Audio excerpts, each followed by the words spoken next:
Assalamualaikum warahmatullahi wabarakatuh.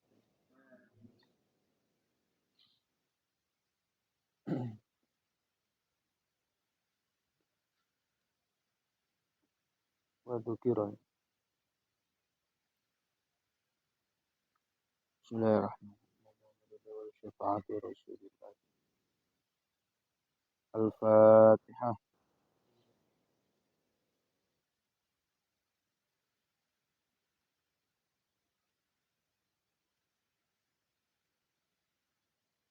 Bismillahirrahmanirrahim. Walal muallifu rahimahullahu ta'ala. Wa dzikra anil arifi billah. Wa dzikra lan den tutur anil arifi billah. Anil arifi saking imam kang makrifat.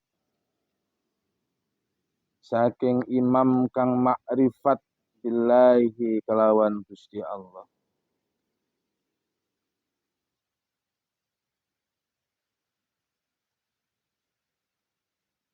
Rupane qutbud dairati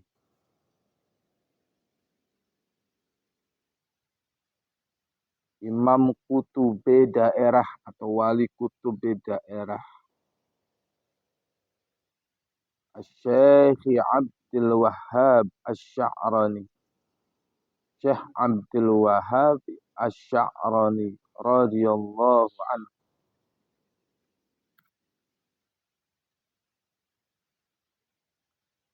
Anna ba'da masyayikhihi sak temene sebagiane pira-pira gurune Syekh Abdul Wahhab Asy-Sya'rani. Sak temene sebagiane pira-pira gurue Syekh Abdul Wahhab Asy-Sya'rani iku yaqulu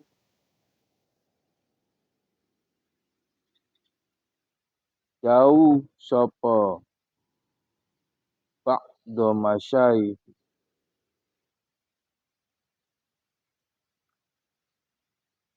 innallaha sak temene Gusti Allah iku yuwakkilu masrahaken sapa Allah iku yuwakkilu masrahaken sapa Allah biqabri kulli waliyin ing dalem kuburane saben-saben wali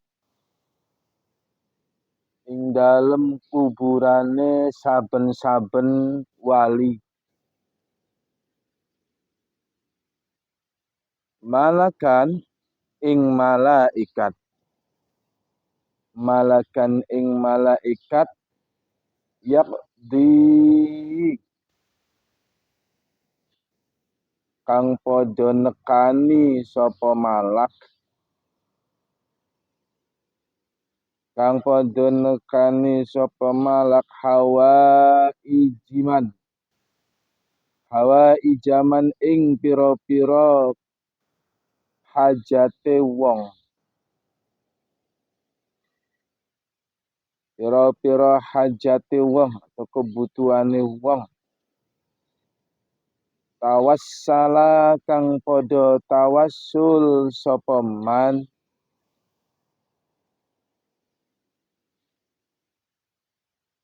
bihim kelawan kulli waliyin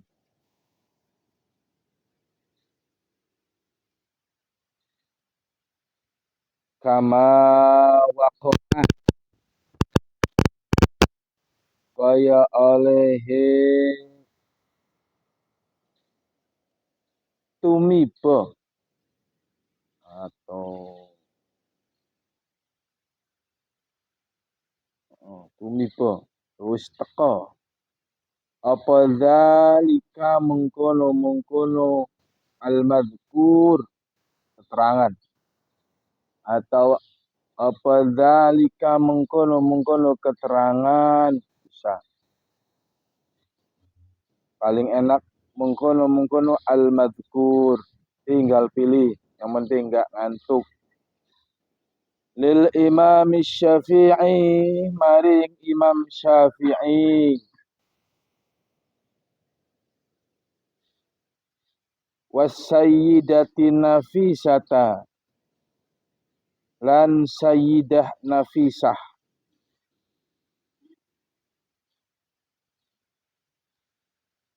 wasayyidi ahmad al-badawi lan sayyid ahmad al-badawi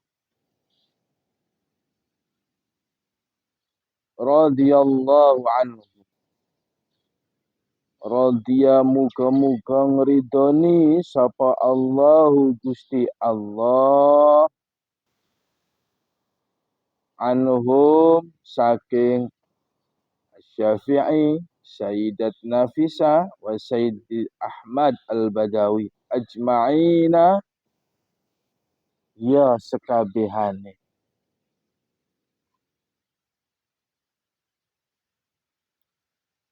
Bismillahirrahmanirrahim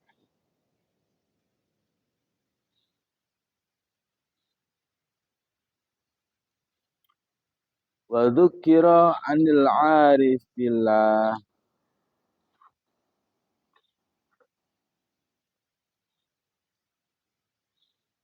telah dituturkan telah diterangkan oleh seorang yang makrifat kepada Allah qutbid dairati yang menjadi wali kutub di daerahnya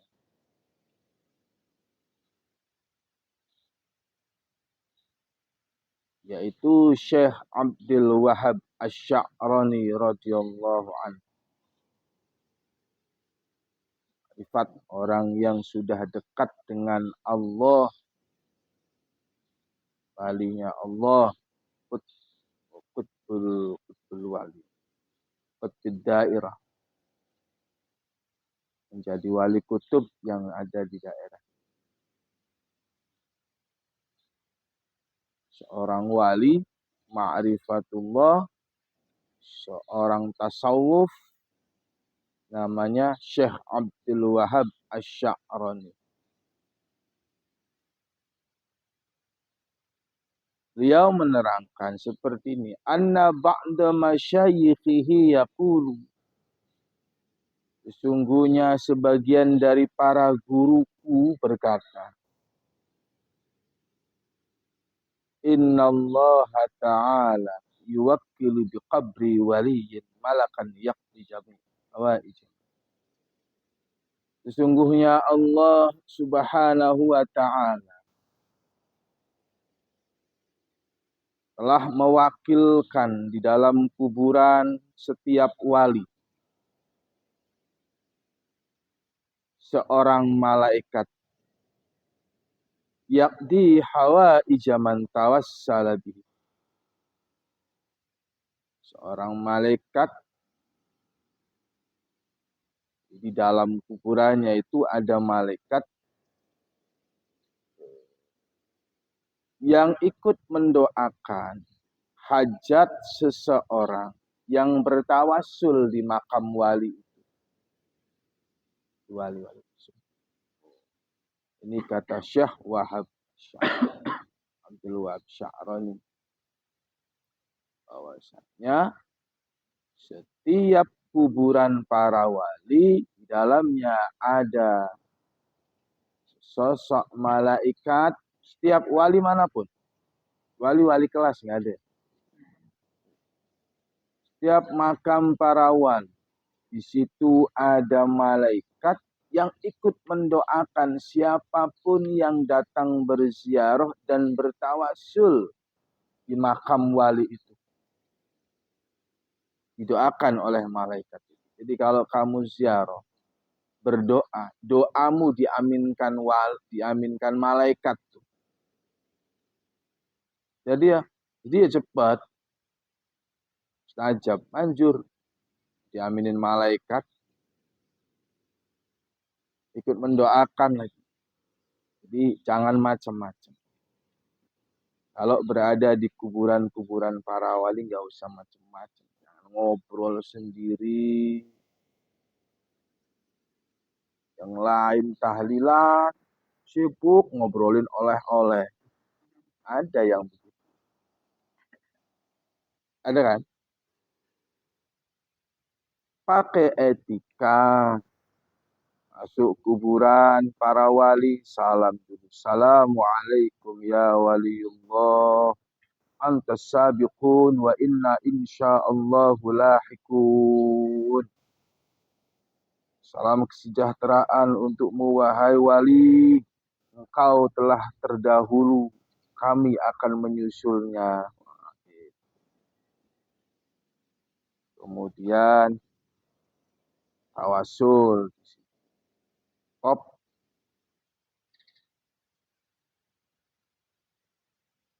Jangan asal datang terus duduk. Tidak begitu. Ada etika. Sebelumnya sudah dijelaskan bahwa para malaikat-malaikat yang ada di kuburan para wali ini sudah tahu tujuan orang-orang yang berziarah. Kamu tujuannya apa sudah tahu. Malaikat ini lapor nih sama wali. Orang ini tujuannya seperti ini. Orang ini tujuannya seperti ini. Semua tahu. Satu persatu orang tahu wali. Kok bisa tahu? Padahal kan sudah meninggal. Justru orang yang sudah meninggal itu lebih awas daripada yang hidup. Daripada yang hidup.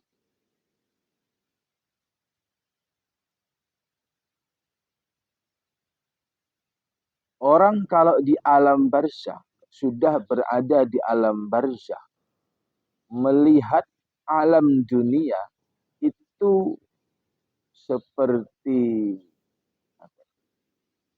ditutup kaca saja. Tahu.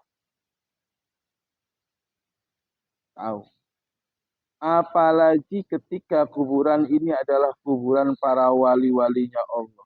Ingat, Allah juga memberikan keistimewaan pada orang-orang soleh, orang-orang alim, ketika meninggal, ruhnya bisa keluar dari alam kubur. Ada. Ngomong mitos, wah, kepret. Enggak hatam itu ngajinya. Ada. Oh. Jadi hati-hati. Sembarangan ngobrol sendiri itu. Jadi sekalipun kamu duduknya bareng, tidak semua dapat. Kok kenapa nggak semua terkabul? Ya enggak. Tahu satu persatu. Ada yang pengen cepet tuh. Berangkat ziarah, kan ngelewatin orang jualan dulu. Nanti pulang ziarah beli ini. Pengen cepet ziarah. Setan itu membisik, ayo cepet. Ada yang ngantuk di situ. Ada yang aneh-aneh. Kalau nggak serius dia begitu. Itu makam-makam para wali. Ada malaikat yang di situ yang ikut mendoakan siapapun yang bertawasul kepada wali itu, ikut mendoakan supaya diijabah permintaannya, diijabah doanya. Oh, bedanya tawasul di kuburan wali dibantu dengan malaikat. Ingat. Kama waqa'ada likalil Imam Syafi'i, seperti keterangan yang sudah lewat bagi Imam Syafi'i wa Sayyidatin Nafisah. Sayyidah Nafisah. Ada Nafisah namanya, di sini ada. Tidak ceritain, cuman jangan GR ya. Siapa Sayyidah Nafisah? Ini kok nama perempuan diselip-selipin di sini nih, siapa nih? Sayyidah Nafisah ini salah satu wali perempuan gurunya Imam Syafi'i. Bilangnya jangan GR. Kamu harus tahu Imam Syafi'i punya guru perempuan namanya Sayyidah Nafisah.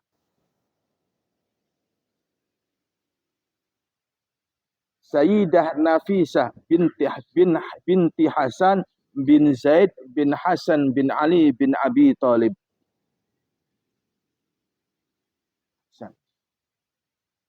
Cucunya Kanjeng Nabi. Hasan bin Zaid bin Hasan bin Ali bin Abi Thalib. Sayyid Hasan ini selalu berdoa setiap hari pengen punya anak perempuan. Seperti Rasulullah, anaknya perempuan. Loh. Anak perempuan itu berkah. Anak perempuan itu membuat berkah. Gitu loh. Punya anak perempuan satu-satunya disuruh terus. Gak rajin kayak anaknya itu loh. Males banget, kebul dulu. Tiap hari Said Hasan ini datang ke Masjidil Haram, berdoa, meminta anak perempuan yang solehah. Oh. Lama berdoa, tiba-tiba pembantunya datang. Nyusul Sayyidina Hasan. Ya Sayyid Hasan, istri kau melahirkan anaknya perempuan. Alhamdulillah. Langsung sujud di Masjidil Haram. Di Baitullah.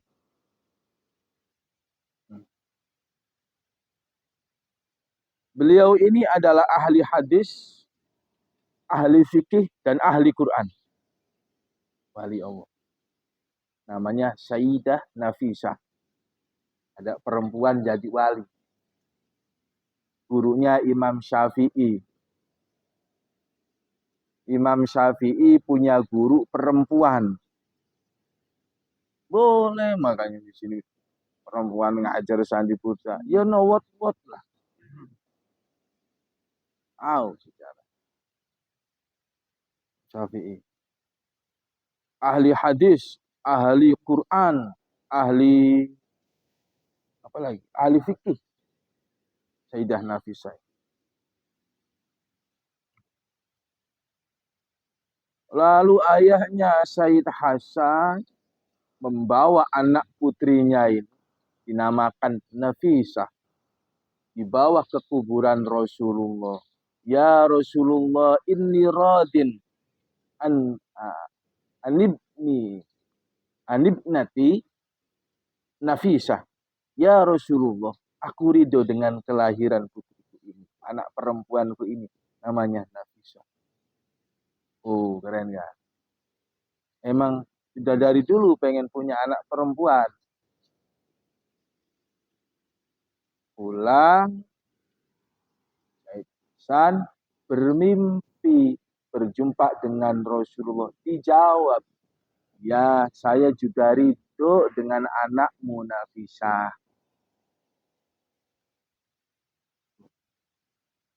Wah, stop ini. Sayyidah Nafisah ini luar biasa. Tidak ada. Nafisah dulu ya. Ya semoga yang sekarang juga ketularan.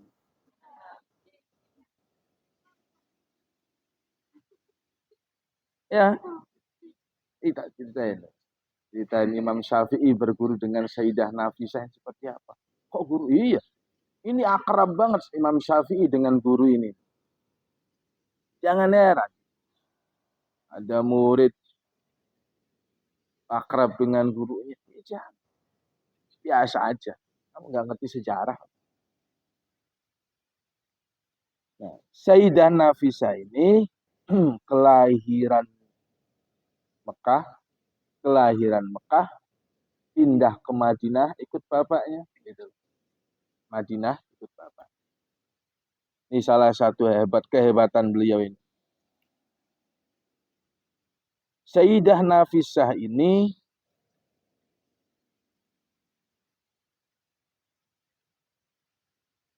selalu khatam Quran.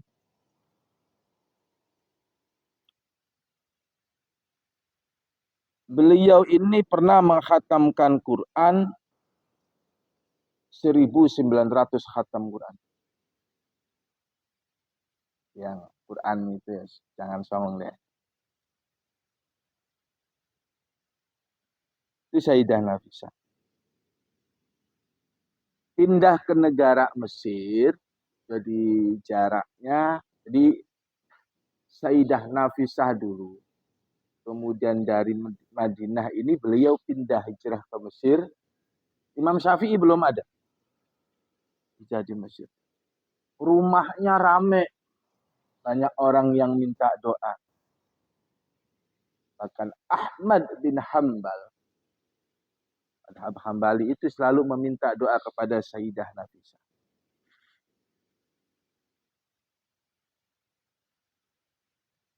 Terkenal. Banyak orang minta doa. Banyak orang yang minta berguru. Sanad keilmuan Sayyidah Nafisah. Datanglah Imamuna Syafi'i. Imam Syafi'i datang ke Mesir, jaraknya 4 tahun. Dia datang 4 tahun. Kemudian Imam Syafi'i datang. Mendengar, Imam Syafi'i di Mesir mendengar bahwa ada sesosok perempuan. Perempuan ini cucu Nabi, alim, berilmu, ahli hadis, ahli Quran, ahli fikih. Saya mau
Sayyidah Nafisah.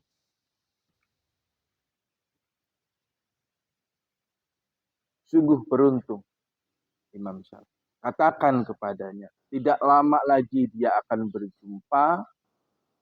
Ini bahasa kasarnya. Melihat wajah yang mulia. Dia akan berjumpa melihat wajah yang mulia.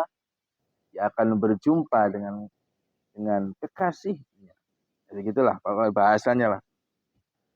Dia akan memandang wajah yang paling mulia. Sampaikan saja. Utusannya nggak ngerti.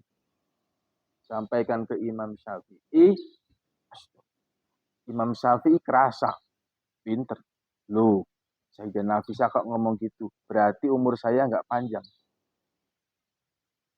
Bentar lagi berarti saya mati. Imam Syafi'i.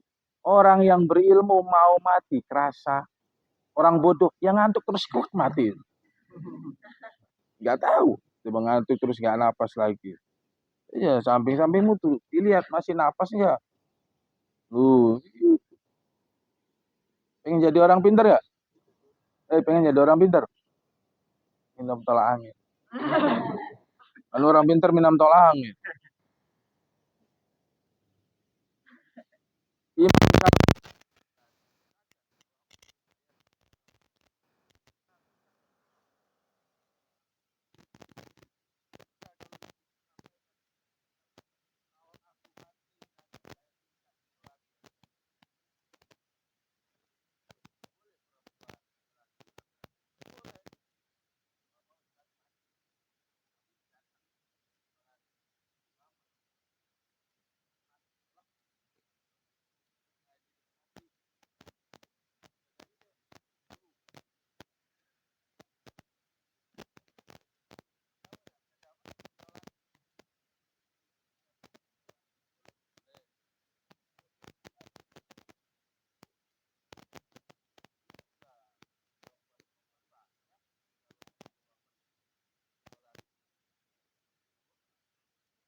kamu.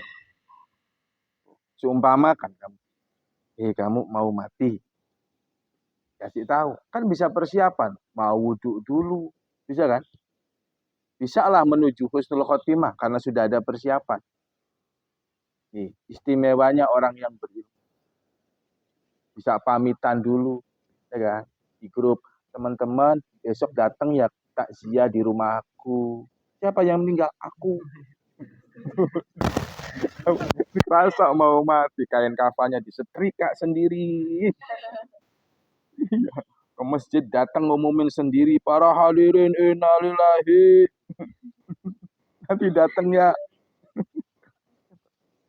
Orang-orang yang berilmu itu ketika meninggal, kasak persiapan. Imam Ghazali, ketika beliau wafat, datang ke pasar, belanja kain kafan sendiri. Ya mandi besar, kain kafannya dipakai sendiri. Nyuratin. Murid-muridnya dikasih surat. Bahwa jam sekian, detik sekian nanti pada datang. Kalau sekarang di WA deh. Di WA, nanti datang ya habis subuh. Jam 5 rumah saya. Murid-muridnya datang geruduk ke rumahnya Imam Ghazali. Sudah terbujur pakai kain kafan sendiri. Oke. Ada persiapan orang alim. Kenapa lebih mulia? Karena dengan ilmu ini bisa menjadi pelantara seseorang menjadi takwa. Orang bisa takwa itu karena ada ilmu. Ada keilmuan. Jadi takwa. Dan takwa ini nomor 1 di hadapan Allah Subhanahu wa Ta'ala. Makanya kamu ini dikasih ilmu. Kamu mau dicetak jadi orang-orang yang bertakwa. At-taqwa imtitharu awamirillah wajtinabu nawahi sirron wa alaniyatan. Tuh, begitu jawabannya. Takwa itu apa? Maaf ya Ustaz, ujian dijawab. Ada yang soalnya ditulis lagi. Ujian.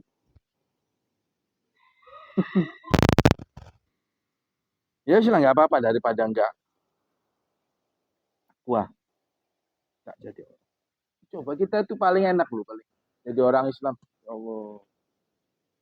Sebelum mati, kamu sudah dikasih tahu jawaban alam kubur itu. Nanti kamu mati.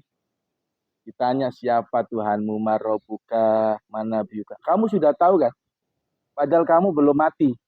Sudah dikasih tahu jawaban. Oh, udah dikasih tahu jawaban kok. Masuk neraka kan goblok tuh. Yang pertama, harusnya selamat dong dari mungkar nakir. Yang kedua, kemudian terus masuk alam akhirat, di surga ada nabi. Punya orang dalam. Sudah punya orang dalam di surga. Satu, jawaban alam kubur sudah dikasih tahu. Di surga sudah ada orang dalam. Loh, kok masuk neraka gimana ini? Harusnya masuk surga tuh. Iya kan? Yang masuk surga sih. Pengen cepet apa lama? Masuk surganya. Cepet. Cepet bener. Jadi itu paling enak dah. Nah, tuh salah satu keunggulan. Salah satu keunggulan orang yang berilmu. Kiai Khudari, kiaiku. Namanya Kiai Khudari Ihsan. Ketika beliau mau meninggal, nyuruh murid-muridnya untuk berziarah menghatamkan Quran di tempat guru-guru. Datang ke, ada muridnya yang datang ke kuburan Kiai Hasyim Asy'ari. Ada muridnya yang datang ke Syekh Dalhar Nahrawi, Imam Nahrawi. Syekh Nahrawi, Watu Congol Muntilan. Ada juga kepada Kiai Siroj, murid guru-gurunya. Suruh pamitan, saya mau nggak ada. Kemudian manggil santri datang ke kamarnya, suruh muter semuanya baca Al-Quran. Semuanya harus baca Quran. Beliau tidur dan wafat. Begitupun Sayyidah Nafisah. Wafatnya beliau dalam keadaan berpuasa. 40 tahun beliau tidak pernah tidur malam. Nafisah sekarang. Wah.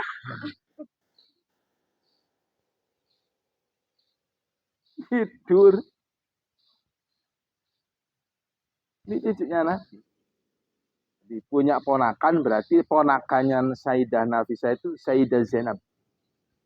Kata Sayyidah Zainab, selama 40 tahun aku tidak pernah melihat bibiku Sayyidah Nafisah tidur malam. Dan seumur hidup aku tidak pernah melihat Sayyidah Nafisah bibiku ini buka puasa. Dia nggak puasa kalau hari-hari yang dilarang aja, hari tasyrik, sholat. Ditegurlah sama Sayyidah Zainab. Wahai bibiku, wahai Sayyidah Nafisah, kamu sudah sakit. Ini menjelang wafatnya beliau sakit. Kenapa engkau tidak buka puasa saja?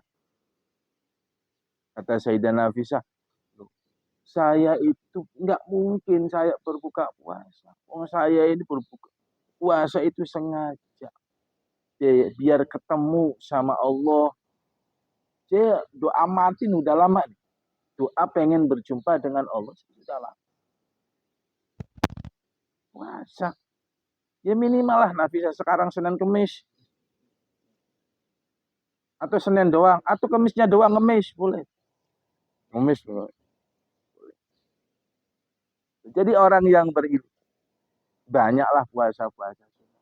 Senin Kamis. Ada Ayamul Bid. Banyaklah. Nggak punya pernah puasa sama sekali. Ini gimana pulang dari pondok kok. Tadi kok kecil badannya, pulang dari pondok kok gemuk seger. Oh, gimana ini? Pondoknya makan terus. Banyak rial. Al-Ma'hadu Majra'atul Masyarakat. Pesantren ini adalah ladang cocok tanam untuk masyarakat. Di masyarakat, di rumah kamu nanti panen. Panennya seperti apa? Tergantung kehidupanmu di pondok. Mau susah, insya Allah di rumahnya seneng. Di pondoknya rajin, insya Allah terbuka ilmunya di rumahnya. Ngajinya ngantuk, kamu di rumah punya murid tidur bawa kasur tuh. Muridmu bawa kasur. Ya. Oh, jadi harus mau sengsara. Jangan enak-enakan di pondok. Kalau santri di pondoknya enak-enakan, terus di rumah sengsara. Di rumah nggak akan enak. Bener. Tuh. Itulah sekilas Sayyidah Nafisah. Karomahnya apa? Katanya wali. Karomahnya banyak. Salah satu dari karomah beliau ketika datang ke tanah Mesir, beliau ini bertetangga dengan orang Yahudi. Orang Yahudi punya anak kecil, mau keluar. Akhirnya anak kecil ini dititipin. Anak kecilnya lumpuh. Dititipkan di rumah Sayyidah Nafisah. Kamu mau ikut enggak anak? Kata orang Yahudi. Enggak, saya enggak mau ikut. Saya dititipin aja ke itu. Orang itu. Sayyidah Nafisah. Anaknya lumpuh, enggak bisa jalan, ditinggal. Anak Yahudi ini dititipkan di rumahnya Sayyidah Nafisah. Awal masuk Mesir. Menjelang zuhur, Sayyidah Nafisah ambil wudhu. Ambil wudhu sampai air wudhunya mengalir di samping anak Yahudi yang lumpuh itu. Allah memberikan hidayah kepada anak. Anak itu tiba-tiba mengambil bekas air wudhunya Sayyidah Nafisah, kemudian ditempelkan ke seluruh badannya. Seketika itu bisa jalan. Orang tuanya datang diceritakan kepada anaknya bahwa aku bisa berjalan tidak lumpuh lagi karena barokah air wudhunya Sayyidah Nafisah. Benar, benar. Seluruh keluarganya berbondong-bondong ya Yahudi ini ke rumah Sayyidah Nafisah, sekeluarga. Bondong-bondong keluarga besar langsung masuk Islam massal. Tuh, stop ini ya.